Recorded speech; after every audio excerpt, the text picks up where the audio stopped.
வானொலியில் நீங்கள் கேட்டு மகிழ்ந்த தென்கட்சி கோ. சுவாமிநாதன் அவர்களின் இன்று ஒரு தகவல் கதை தொகுப்பினை கேட்கலாம். ஒரு பெரிய அரசன் இந்த உலகம் பூராவையும் ஆண்டுகிட்டு இருந்தான். ரொம்ப காலம் அப்படி அரசாட்சி பண்ணிகிட்டு இருந்தான். திடீர்னு அவனுக்கும் சில எதிரிகள் முளைச்சாங்க. அவங்கெல்லாம் ஒன்று சேர்ந்து இவனை தோற்கடிச்சுட்டாங்க. தோற்று போனதும் இவனுக்கு பயம் வந்துட்டுது, எங்கே எதிரிகள் நம்ம கொண்டுடுவாங்களோ அப்படின்னு. வெளியில் வந்தால் தனக்கு ஆபத்துன்னு பயந்துக்கிட்டு யாருக்கும் தெரியாமல் ஒரு குகைக்குள்ளே போய் பதுங்கி கிடக்கிறான். நிலைமையை பாருங்கள். முதல் நாள் அரண்மனையில் அதிகாரம் பண்ணிக்கிட்டு இருந்தவன் மறுநாள் குகையில் பயந்து போய் பதுங்கி கிடக்கிறான். ராத்திரி நேரம் வந்தது, பசி வயத்தை கிள்ளுது, பிச்சை எடுத்து சாப்பிட வேண்டிய நிலைமை. பிச்சை எடுக்கிறதுக்கு பாத்திரம் வேணுமே, என்ன பண்ணுறது அப்படின்னு அங்கேயும் இங்கேயும் பார்க்குறான். ஒரு மூலையில் யாரோ விட்டுட்டு போன ஒரு ஓடு கிடக்குது. அதை எடுத்துக்கிட்டு புறப்பட்டான். இருட்டில் வழி புரியல. ஏதோ ஒரு யூகத்தில் காலை மெதுவாக எடுத்து வச்சு நடந்து போயிட்டுருக்கிறான். வழியில் ஒரு கருப்பு நாய் படுத்து கிடந்தது. இருட்டில் அவன் இது கண்ணுக்கு சரியாக தெரியல. அவனுக்கு தவறி போய் காலை வச்சுட்டான். அது மேலே நாய் சும்மா இருக்குமா, வள்ளுன்னு உழுந்து கடிச்சு விட்டுது. காலை பார்க்குறான், காலத்தையும் நினச்சி பார்க்குறான். அரண்மனையில் வீரக்கழல் அணிந்த காலை உடைய மன்னா அப்படின்னு புகழ்வாங்களே புலவர்கள்லாம். ஆனால் அது இன்றைக்கி நாய் கடித்த காலம் ஆகிட்டுதே அப்படின்னு நினைக்கிறான். அது மட்டும் இல்லை, முன்னாடியெல்லாம் பொற்கிண்ணங்களில் தான் அவன் சாப்பிடுவான். ஆனால் இப்போது உடஞ்சி போன ஓட்டு, அது ஓட்டை கையில் வச்சுக்கிட்டு நிற்கிறான். அதில் யாராவது சாப்பாடு போடுவாங்களான்னு. முன்னாடியெல்லாம் நிறைய பேர் அரண்மனைக்கு வருவாங்க. அரசருக்கு காணிக்கைன்னு சொல்லி இவன் காலடியில் கொண்டாந்து கொட்டுவாங்க. அப்போல்லாம் இவன் அந்த ஜனங்களுடைய முகத்தை திரும்பி கூட பார்க்கறதில்ல. ரொம்ப கர்வமாக உட்காந்துருப்பான். அதே ஆள் இன்றைக்கி எல்லார் கண்ணுலையும் படுறது மாதிரி பிச்சை எடுத்துக்கிட்டு இருக்கிறான். அப்போலாம் காணிக்கைகளை தன்னுடைய கையால் வாங்கிறது தனக்கு கௌரவ குறைச்சல்னு நினச்சி தன்னுடைய வேலைக்காரங்களை விட்டு தான் அதை வாங்க சொல்லுவான். இப்போ பார்த்தீங்கன்னா அவனே தன் கையாலேயே பிச்சை வாங்குறான். நினச்சி பாருங்கள், அந்த மனுஷன் நாள் அரசன், மறுநாள் பிச்சைக்காரன். எவ்வளோ வித்தியாசம்! செல்வம் தான் இப்படி ஒரு வித்தியாசம் ஏற்படுறதுக்கு காரணம். அப்படிப்பட்ட செல்வம் வாழ்க்கையை நடத்துறதுக்கு நமக்கு தேவைதான். ஆனால் அதையே நாம் அடைய வேண்டிய பயனாக நினைக்கிறோம் பாருங்கள், அதுதான் வேடிக்கை. இதை நம்மாழ்வார் அழகாக ஒரு பாசுரத்தில் சொல்கிறார். ஒரு நாயகமாய் ஓட உலகுடன் ஆண்டவர், கருணாய் கவர்ந்த காலர், சிதைகிய பானையர், பெருநாடு காண இம்மையிலே பிச்சைதாம் கொள்வர், திருநாரணன் தாழ் காலம் பெற சிந்தித்து உய்மினோ அப்படிங்கிறார் நம்மாழ்வார்.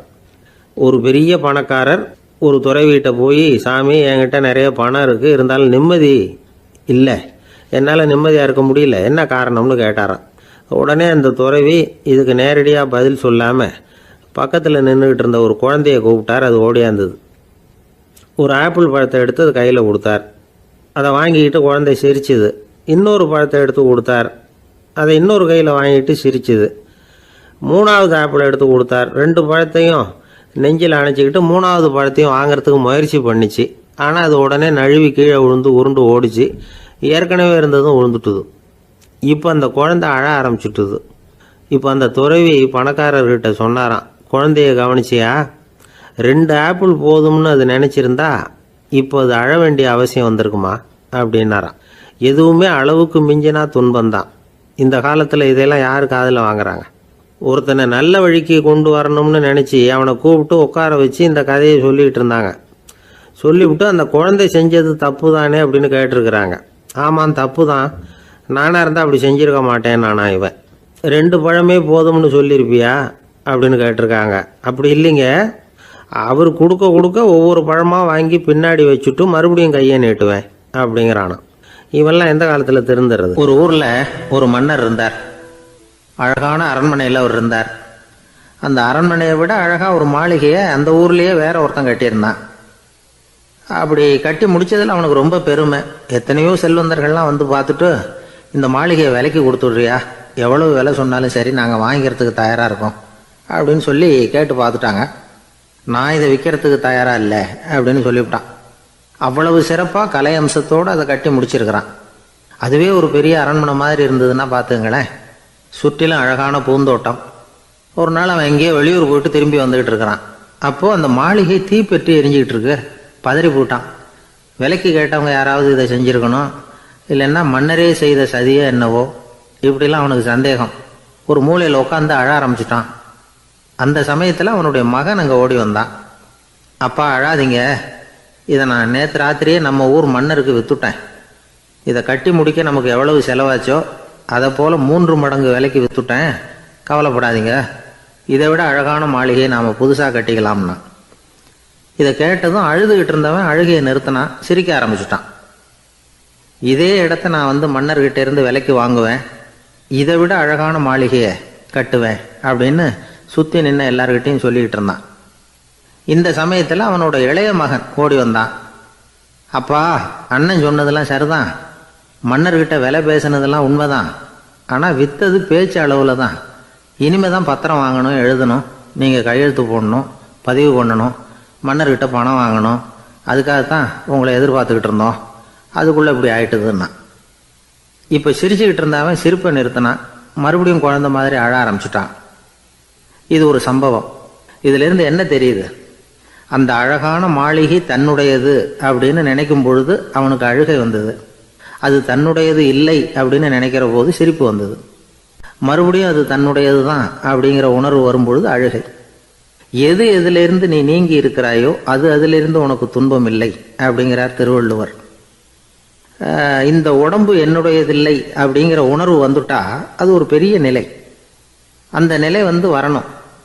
எல்லாத்தையும் பயன்படுத்திக்கலாம், ஆனால் பற்றில் விழுந்துடக்கூடாது.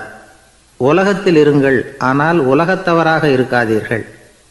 உலகிற்குள் இருங்கள், உலகம் உங்களுக்குள் வந்துவிட அனுமதிக்காதீர்கள். விலகி இருங்கள், விழித்திருங்கள், மௌனமாய் பார்த்திருங்கள் அப்படிங்கிறது சான்றோர் கருத்து. செய்ய வேண்டிய கடமையிலிருந்து விலகி இருக்கிறவர்கள் நம்மகிட்ட நிறைய பேர் உண்டு. அப்படிப்பட்ட ஒருத்தர் டாக்டர்கிட்ட போனார். டாக்டர், நான் ஒரு கவர்மெண்ட் ஆஃபீஸில் வேலை பார்க்குறேன், எனக்கு ஒரே அசதியாக இருக்குது, என்னை சோதிச்சு பாருங்கள், ஆலோசனை சொல்லுங்கள் ஏதாவதுன்னார். டாக்டர் அவரை பரிசோதனை பண்ணி பார்த்துட்டு சொன்னார், இதோ பாரு, உனக்கு இப்போ தேவைப்படுறது முழு ஓய்வு. நீ எவ்வளவு சீக்கிரமாக ஆஃபீஸுக்கு போறியோ அவ்வளவுக்கு உனக்கு நல்லது அப்படின்னாராம். ஆந்திர நாட்டில் ஒரு அரசர் இருந்தார். அந்த அரசர்கிட்ட ஒரு அமைச்சர் இருந்தார். அந்த அமைச்சர் பேர் ராயண பாஸ்கர். அவர் ஒரு பெரிய அறிவாளி. அது மட்டும் இல்லை, மிகச்சிறந்த கொடையாளி. யார் எது கேட்டாலும் இல்லைன்னு சொல்ல மாட்டாராம். அதன் காரணமாகவே அவர்கிட்ட இருந்த செல்வம் நாளுக்கு நாள் குறைஞ்சிக்கிட்டே வந்துட்டு தான். கடைசியில் குடும்பத்துக்குன்னு எதுவும் வைக்காமலே அவர் போய் சேர்ந்துட்டார். மகனும் இறந்துட்டார். அந்த குடும்பத்தில் மிஞ்சி இருந்தது அவருடைய மருமகள், ஒரு பேரன், அவ்வளவுதான். இருந்த ஒரே சொத்து பழுதடைஞ்ச ஒரு வீடு. அந்த அம்மா மற்ற வீடுகளில் வேலை செஞ்சு தன்னுடைய பிள்ளைய படிக்க வச்சுக்கிட்டு வராங்க. அந்த புள்ள ஒரு பெரிய வள்ளலுடைய பேரன்கிறது அந்த பள்ளி வாத்தியார்களுக்கும் தெரியும். அதனால் அவங்களும் இவங்ககிட்ட கொஞ்சம் அன்பாகவும் அக்கறையாகவும் பழகி பாடம் சொல்லி கொடுத்துக்கிட்டு இருக்கிறாங்க. ஒரு நாள் ஒரு புகழ்பெற்ற கவிஞர் ஒருத்தர் அந்த பள்ளிக்கூடத்துக்கு வந்திருக்கிறார். ஆசிரியர்கள்கிட்ட பேசிக்கிட்டு இருந்தப்போ ஒரு செய்தியை சொன்னாராம். ராயண பாஸ்கருங்கிற வள்ளல் எனக்கு நிறைய உதவிகள் செஞ்சிருக்கார், என்னை பாராட்டி பரிசுகள்லாம் கொடுத்துருக்கிறார். அந்த வள்ளல் வாழ்ந்த கிராமத்தை பார்க்கணுங்கிறதுக்காக தான் இப்போ இங்கே வந்திருக்கிறேன் அப்படின்னாராம். ஆசிரியர் உடனே இந்த பையனை கூப்பிட்டு, இதை பாருங்கள், இவன் யார் தெரியுமா? நீங்கள் குறிப்பிடுகிற அந்த வள்ளலின் பேரன் அப்படின்னு அறிமுகப்படுத்தினாராம். கவிஞரின் கண்களில் ஆனந்த கண்டீர். அந்த பரவச நிலையிலேயே அந்த வள்ளலை பற்றி கவி பாட ஆரம்பிச்சுட்டாராம். இந்த சின்ன பையன் அதை கேட்டிருக்கிறான். உடனே என்ன பண்ணான் தெரியுமோ? தன் கையில் அணிஞ்சிருந்த ஒரு பொன் வளையலை கழட்டி அந்த கவிஞருக்கு பரிசாக கொடுத்துட்டானான். எல்லாருக்கும் ஆச்சரியம். தாத்தா இருக்கும் நிலையில் கொடுத்தார், பேரன் இல்லாத நிலையிலையும் கொடுக்குறான். பையனை எல்லாரும் பாராட்டினாங்களாம். இருந்தாலும் அவனுக்குள்ள ஒரு பயம் எதுவும் ஆரம்பமாச்சு. பள்ளிக்கூடம் விட்டு வீட்டுக்கு வரும்பொழுது அந்த பயம் இன்னும் அதிகமாயிட்டுது. அம்மா என்ன சொல்லுவாங்களோ தெரியலையே, ஏதோ திடீர்னு தோணிச்சு வளையல கட்டி கொடுக்கணும்னு கொடுத்துட்டோம். குடும்பம் இருக்கிற நிலையில் இப்படி நான் செஞ்சது தப்பா? வீட்டு செலவுக்கே அம்மா எவ்வளவு கஷ்டப்படுறாங்க, வீட்டுக்கு போனதும் என்ன நடக்குமோ தெரியலையே அப்படின்னு நினச்சி பயந்துக்கிட்டே அவன் வீட்டுக்குள்ளே அடி எடுத்து வைக்கிறான். அம்மா கூப்பிட்டு சாப்பாடு போட்டாங்க. அவங்க கண்ணில் படக்கூடாதுங்கிறதுக்காக ஒரு கையை பின்னாடி மறைச்சிக்கிட்டே இருந்தான். அம்மா இதை கவனிச்சிட்டாங்க. ஏய், உன் கையை ஏன் அப்படி வச்சிருக்கிற? உன் கைக்கு என்னாச்சு? ஏதாவது அடிபட்டு போச்சா அப்படின்னு கேட்டுக்கிட்டே கையை எடுத்து பார்க்குறாங்க. வளையல காணலை. வளையல் எங்கே அப்படின்னு கேட்குறாங்க. இவன் தயங்கிக்கிட்டே நடந்ததை சொல்கிறான். அது கேட்டதும் அந்த அம்மாவோட முகம் கோபத்தால் சவுந்து போச்சான். முட்டாளே, என்ன காரியம் பண்ண அப்படின்னு கன்னத்தில் அரைஞ்சிட்டாங்களாம். அம்மா, என்னை அடிக்காத, ஏதோ தெரியாமல் தப்பு பண்ணிட்டேன் அப்படின்ட்டுருக்கான். மகனே, வளையலை கொடுத்ததுக்காக நான் உன்னை அடிக்கலை அப்படிங்க, பின்ன எதுக்கு அடித்தேன்னு கேட்டிருக்கான். உன் பாட்டனார் ஒரு பெரிய வள்ளல், அவர் எதையும் பாதி வேலையை செய்யறதில்ல. அவருடைய பேரை நீ அரைகுறை வேலை செஞ்சுட்டு வந்திருக்கிற, அப்படின்னாங்களாம். என்னம்மா சொல்கிறேன் இருக்கான். நீ ஒரே ஒரு வளையலை மட்டும்தானே கழட்டி கொடுத்துருக்குற, கொடுக்கறதா இருந்தால் ரெண்டையும் சேர்த்துல கொடுத்துருக்கணும், அதுதானே உங்கள் தாத்தாவுக்கு பெருமை அப்படின்னாங்களாம். அம்மா தெரியாமல் இப்படி செஞ்சுட்டேன், உங்ககிட்டையும் அரை வாங்கிட்டேன் அப்படி இப்படின்னு அவன் சொல்லியிருக்கிறான்.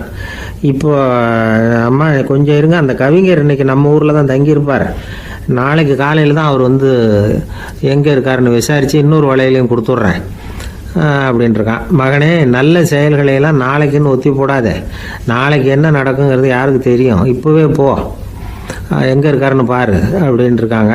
மகன் புறப்பட்டான், பள்ளி ஆசிரியர்கிட்ட போய் கேட்டானா அந்த கவிஞர் எங்கே இருக்காருன்னு. அவர் சொன்னாராம். உடனே போய் அவர் இருக்கிற இடத்துல கதவை தட்டியிருக்கான். ராத்திரி நேரத்தில் இவனை கண்டதும் அவருக்கு ரொம்ப ஆச்சரியம். இவன் இன்னொரு கை வளையலையும் எடுத்து நீட்டியிருக்கான். அவர் திகைச்சு போய் நிற்கிறார். அவரால் என்ன பண்ணுறதுன்னே தெரியல, ஆனந்த கண்ணீர். இது வந்து பெரியவர்கள் கூற கேட்ட ஒரு வரலாறு. இன்னைக்கு இப்படிப்பட்டவங்களை பார்க்க முடியுமா?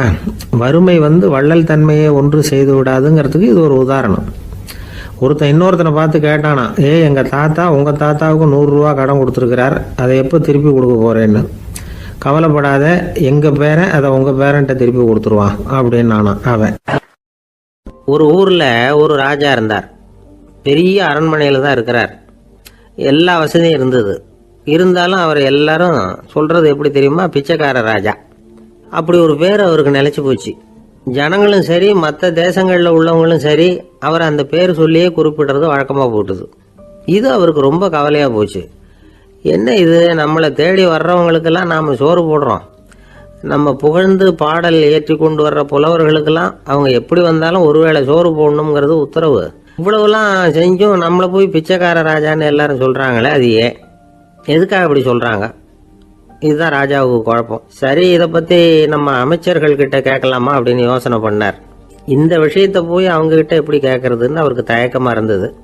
கௌரவ குறைச்சலாக தெரிஞ்சுது அவருக்கு. சரி, சாதாரண குடிமக்கள் கிட்ட இதை பற்றி கேட்கலாமா அப்படின்னு யோசனை பண்ணார். கேட்கலாம், ஆனால் அவங்க யாரும் ராஜா முன்னாடி வந்து நின்று தைரியமாக பேசக்கூடிய அளவுக்கு இல்லை. ராஜாவோட குழப்பம் நாளுக்கு நாள் அதிகமாக போச்சு. கடைசியாக அவர் ஒரு முடிவுக்கு வந்தார். அதாவது இதை பற்றி ஒரு பிச்சைக்காரங்கிட்டே கேட்டு பார்த்துட்டா என்ன. இதுதான் அவர் பண்ண முடிவு. உடனே மாறு வேஷம் போட்டுக்கிட்டு நகர்வலம் போனார். ஒரு பிச்சைக்காரனை கண்டுபிடிச்சார். இதை பாருப்பா, நம்ம ராஜாவை எல்லாரும் பிச்சைக்கார ராஜான்னே சொல்கிறாங்களே, அதுக்கு என்ன காரணமாக இருக்கும் அப்படின்னு கேட்டார். அதுக்கு அவன் சொல்கிறான், இதுக்கான பதிலை இன்னும் ஒரு 30 நாளில் சொல்கிறேன் அப்படின்னா. உடனே இவருக்கு சந்தோஷம். உண்மையை அவங்ககிட்ட சொன்னார். நான் வேற யாரும் இல்லை, நான் தான் இந்த நாட்டு ராஜா.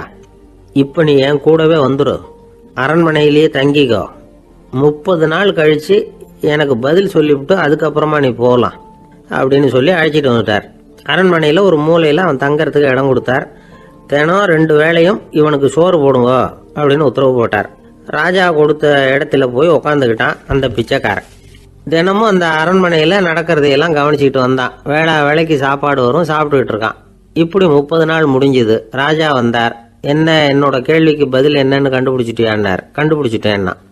என்ன எல்லாரும் பிச்சைக்கார ராஜான்னு சொல்கிறாங்களே, அது நியாயமாக படுதா உனக்குன்னு கேட்டார். நியாயமாக தான் படுது, சந்தேகம் இல்லாமல் நீங்கள் பிச்சைக்கார ராஜா தான். என்னதான் நீங்கள் வசதியோடவும் படைபலத்தோடவும் இருந்தால் கூட நீங்கள் வந்து எங்கள் வர்க்கத்தை சேர்ந்த ஆசாமி தான் அப்படின்னு அடித்து சொல்லிவிட்டான் அந்த ஆள். எதனால் அப்படி சொல்கிறேன்னு கேட்டார் இவர். அரசே, ஒரு உண்மையை கண்டுபிடிச்சி சொல்கிறதா நான் உங்ககிட்ட சொன்னேன். நீங்கள் ராஜ பரம்பரைன்னா உடனே உங்கள் கழுத்தில் கிடக்கிற முத்து மாலையை கழட்டி பரிசாக கொடுத்துருப்பீங்க, பொண்ணையும் மணியையும் கொடுத்துருப்பீங்க. ஆனால் நீங்கள் அப்படி செய்யலை. என்னை ஒரு மூலையில் உட்கார வச்சு 2 வேளை சோறு போட சொன்னீங்க. உங்களை தேடி யார் வந்தாலும், யார் வந்து பாராட்டி பேசினாலும் அல்லது பிரச்சனைகளை சொன்னாலும் நீங்கள் செய்கிற ஒரே காரியம் சோறு போடுறது தான். பிச்சைக்காரனுக்கு சோறு மட்டும்தான் உலகம். உங்கள் விஷயத்திலையும் நீங்கள் அப்படி தான் நினைக்கிறதாக தெரியுது. நல்லா கவனிங்க. எந்த ஒரு பிரச்சனைக்கும் சோறு தான் முடிவுன்னு நினைக்கிறீங்க பாருங்க. நீங்கள் சந்தேகமில்லாத எங்களை சேர்ந்த ஆளு தான் அப்படின்னு விட்டான் அந்த பிச்சைக்காரன். அதுக்கப்புறம் தான் அந்த ராஜா தன்னுடைய தவறுகளை எல்லாம் தேர்த்திக்கிட்டாராம்.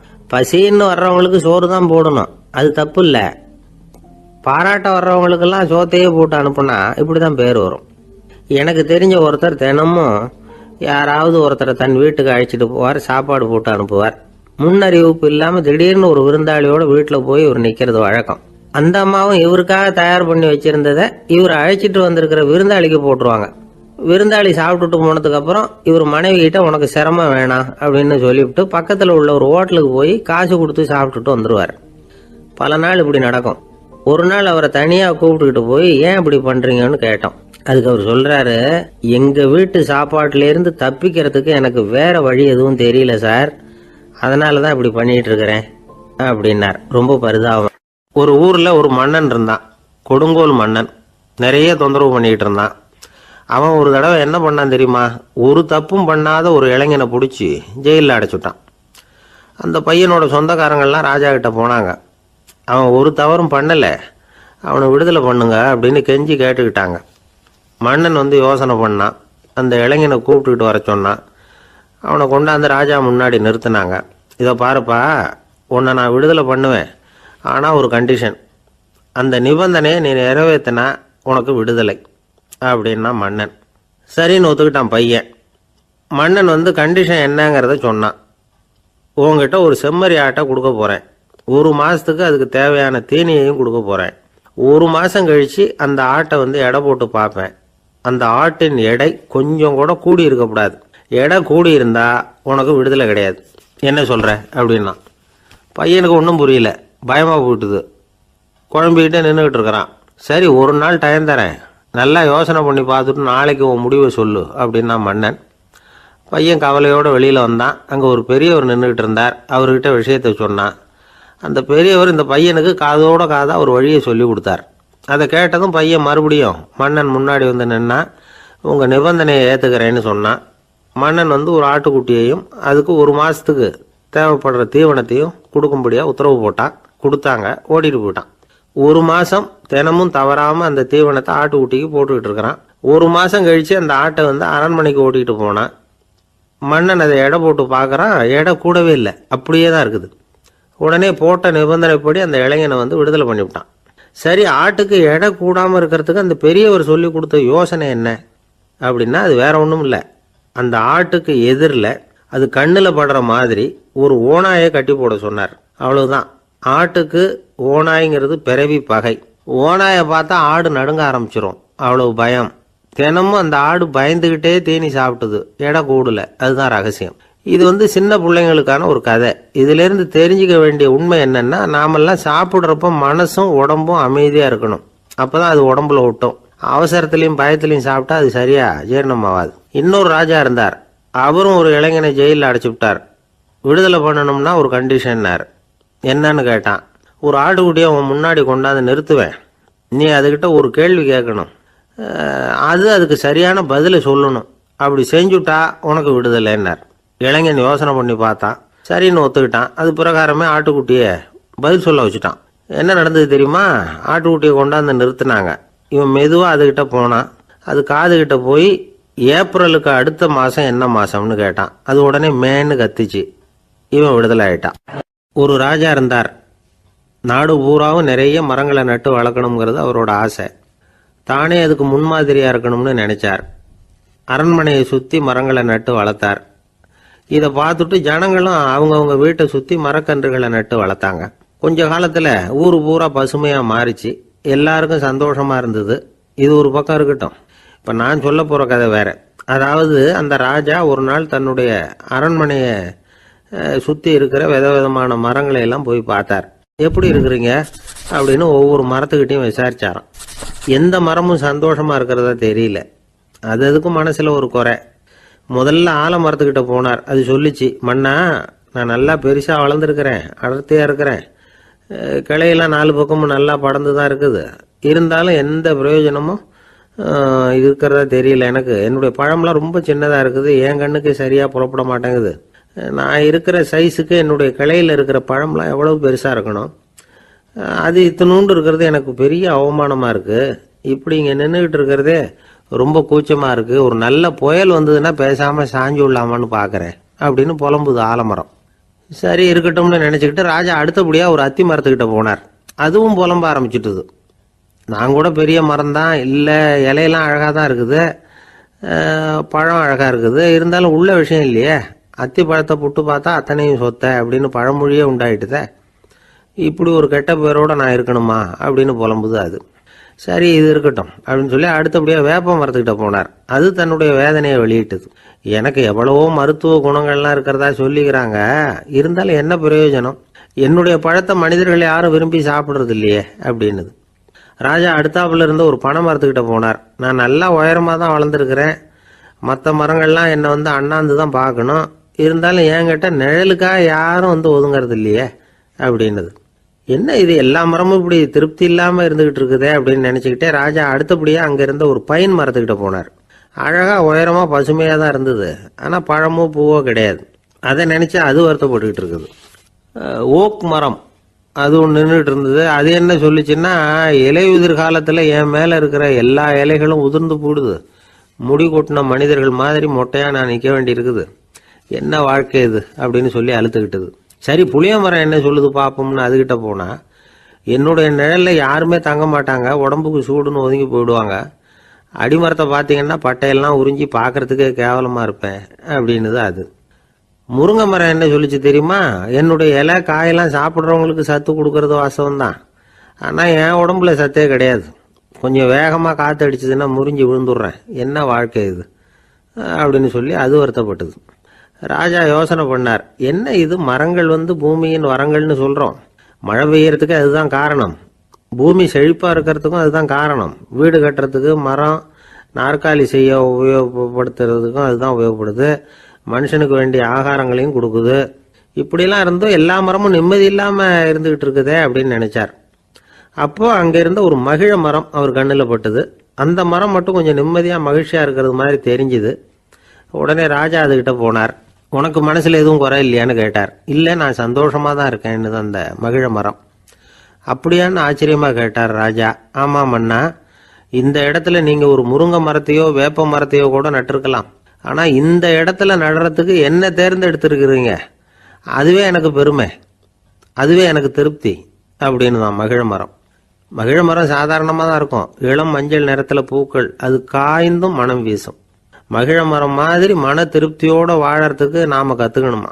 நாம் இந்த உலகத்தில் ஒரு நாயாவோ நரியாவோ கூட பிறந்திருக்கலாம், மனுஷனாக பிறந்திருக்கிறோம், அதுவே பெருமை தானே. இந்த நிறைவு தான் மகிழ்ச்சியின் ரகசியம். ஒரு பையன் அப்பா கிட்ட போய், அப்பா நீங்கள் இந்த உலகத்தில் ஒரு மனுஷனாக பிறந்தது என்னோட அதிர்ஷ்டம் நானா. ஏண்டா அப்படி சொல்கிறேன்னு இருக்கார் அப்பா. நீங்கள் ஒரு கரடியாக பிறந்திருந்தா இந்நேரம் நானும் ஒரு கரடி குட்டியாக தானே இருந்திருப்பேன் அப்படின்னு நானா பையன். ஒரு ஊரில் ஒரு குரு இருந்தார், ஜென் குரு. அவரை தேடிட்டு ஒரு மன்னர் வந்தார். வந்தவர் ஜப்பான் மன்னர். தோட்டக்கலையை பற்றி தெரிஞ்சுட்டு போகிறதுக்காக அவர் வந்தார். எப்படி தோட்டம் அமைக்கிறது அப்படிங்கிறத பற்றி அந்த குரு விவரமாக சொல்லி கொடுத்தாரு. ஒரு நாள் 2 நாள் இல்லை, 3 வருஷம் கற்றுக் கொடுத்தார். அதுக்கப்புறம் சொன்னார், நான் கற்றுக் கொடுத்துட்டேன், இனிமேல் நீங்கள் போகலாம், போய் தோட்டம் அமைக்கலாம், அதுதான் உங்களுக்கு பரிசை. தோட்டம் அமைச்ச பிறகு சொல்லி அனுப்புங்க, நான் பார்க்குறேன், நீங்கள் இங்கே என்னவெல்லாம் கற்றுக்கிட்டீங்களோ அதையெல்லாம் அங்கே செயல்முறையில் செஞ்சு காட்டுங்க அப்படின்னு சொல்லி அனுப்பி வச்சார். மன்னர் போனார். அரண்மனைக்கு பக்கத்திலேயே ஒரு பெரிய தோட்டத்தை உண்டு பண்ணினார். அழகான மரங்களையும் செடிகளையும் உருவாக்கினார். கிட்டத்தட்ட 1000 தோட்டக்காரர்களை பயன்படுத்தி 3 வருஷங்கள் முயற்சி பண்ணி அந்த அழகான தோட்டத்தை உருவாக்கினார். குருகிட்ட இருந்து செய்தி வந்தது, நாளைக்கு தோட்டத்தை பார்க்குறேன் அப்படின்னு. மன்னர் உடனே சுறுசுறுப்பாயிட்டார். முதல் நாளே தோட்டத்தை சுத்தப்படுத்தினார். ராத்திரி பூரா யாரும் தூங்கலை. எல்லாருக்கும் தோட்டத்தை ஒழுங்குபடுத்துகிற வேலை. அது அந்தந்த இடத்துல ஒழுங்காக இருக்குதா அப்படின்னு சரி பார்த்தாங்க. ஒரு தவறும் இல்லாத வகையில் அதை ஒழுங்குபடுத்தினாங்க. மறுநாள் குரு வந்தார், தோட்டத்தை பார்த்தார். அவருக்கு கோபம் வந்துட்டுது. மன்னருக்கு ஆச்சரியம், எப்பவும் சிரிச்சுக்கிட்டே இருக்கிறவர் இப்போ இப்படி இருக்கிறாரே அப்படின்னு. மெதுவாக குருக்கிட்ட போய், எல்லாம் சரியாக தானே இருக்குது அப்படின்னார். எல்லாம் சரிதான், ஆனாலும் எங்கே அந்த பொன்னிற காற்று அப்படின்னார். உதிர்ந்த இலைகள், பொன் மஞ்சள் நிற இலைகள் காற்றில் அப்படி புரண்டு ஓடுவதை நான் பார்க்க முடியவில்லையே அப்படின்னாராம். அது இல்லாமல் இந்த தோட்டம் உயிரோட்டம் உள்ளதா இருக்காது, இதில் பாடல் இல்லை, ஆடல் இல்லை, அதெல்லாம் இல்லாமல் இந்த தோட்டம் ரொம்பவும் செயற்கையாக தெரியுதேன்னாராம். மன்னர் இப்போதான் யோசனை பண்ணார். கீழே கிடந்த காஞ்சி போன இலைகள் மட்டும் இல்லை, மரத்தில் இருந்த காஞ்சி போன இலைகளையும் அப்புறப்படுத்தி சுத்தமாக வச்சிருக்கிறார். இறப்பும் வாழ்க்கையினுடைய ஒரு பகுதி தான். மரணம்ங்கிறது வாழ்க்கைக்கு எதிரானது அல்ல, அதை நிரப்பும் ஒரு பகுதி தான் அது மரணம் இல்லையில் வாழ்க்கையே இல்லை அப்படிங்கிறது பெரியவங்க கருத்து. இப்போ அந்த தோட்டம் அழகாக தான் இருக்குது, இருந்தாலும் அது ஒரு ஓவியம் மாதிரி உயிர் இல்லாமல் இருக்கு. குரு ஒரு வாளியை கையில் எடுத்துக்கிட்டார், தோட்டத்தை விட்டு வெளியில் போனார். ஏற்கனவே வீசி எறிந்த அந்த சருகுகளை எல்லாம் அள்ளி கொண்டுகிட்டு வந்தார். உள்ள எல்லா இடங்கள்லையும் அதை வீசினார். உடனே காற்று அந்த காய்ந்த சருகுகளையும் பழுத்த இலைகளையும் அசைக்க ஆரம்பிச்சுட்டுது. இப்போ அங்கே சலசல சத்தம், சங்கீதம், இலைகளின் நடனம், ஓவியம் மாதிரி இருந்த அந்த தோட்டத்துக்கு இப்போ உயிர் வந்துட்டுது. இதுதான் அந்த பொன்னான காற்று அப்படின்னாராம் குரு. மன்னருக்கு புரிஞ்சுது. மிகப்பெரிய ஜென் கேள்வி ஒன்று உண்டு.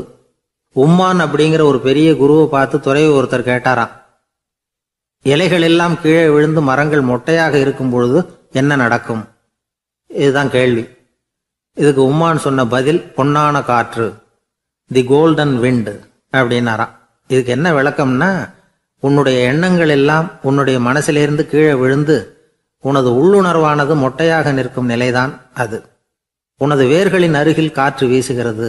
எல்லா எண்ணங்களும் உன்னிலிருந்து வெகு தூரத்துக்கு புரண்டு கொண்டே சென்று விடுகிறது.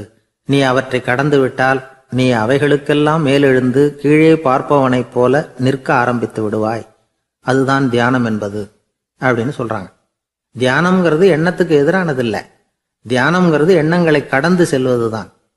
அதுக்கப்புறம் நாம பொன்னிற காற்றுல ஆட ஆரம்பிச்சிருவோம். இதுதான் பெரியவர்கள் சொல்றது. என்கிட்ட ஒருத்தர் தோட்டம் அமைக்கணும்னு யோசனை கேட்டு வந்தார். எல்லாம் சொல்லி கொடுத்தேன். செடிகள்லாம் செழிப்பா வளரணும்னா வேர் காயாம பார்த்துக்குங்க, தினமும் தண்ணி விடுங்க அப்படின்னு சொல்லி அனுப்பி வச்சேன். ஒரு மாசம் கழிச்சு அவர் தோட்டத்தை பார்க்கறதுக்காக போனேன். போய் பார்த்தா எல்லா செடியும் வாடி கிடக்குது. என்னங்க இப்படி பண்ணிவிட்டீங்கன்னு. நீங்க சொன்னபடிதான் செஞ்சேன்னார். என்ன செஞ்சீங்கன்னு கேட்டேன்.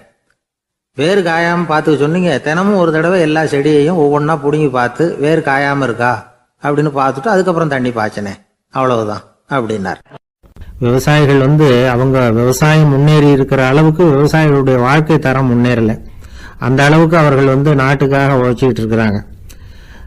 அந்த காலத்திலேயே அதை பத்தி ஒரு கதை சொல்றது உண்டு. ஒரு வயசான ஆளு நிலத்துல ஏறு உழுதுகிட்டு இருந்தாராம். கிழிஞ்சு போன ஒரு சின்ன துண்டை தான் இடுப்புல கட்டியிருந்தாராம்.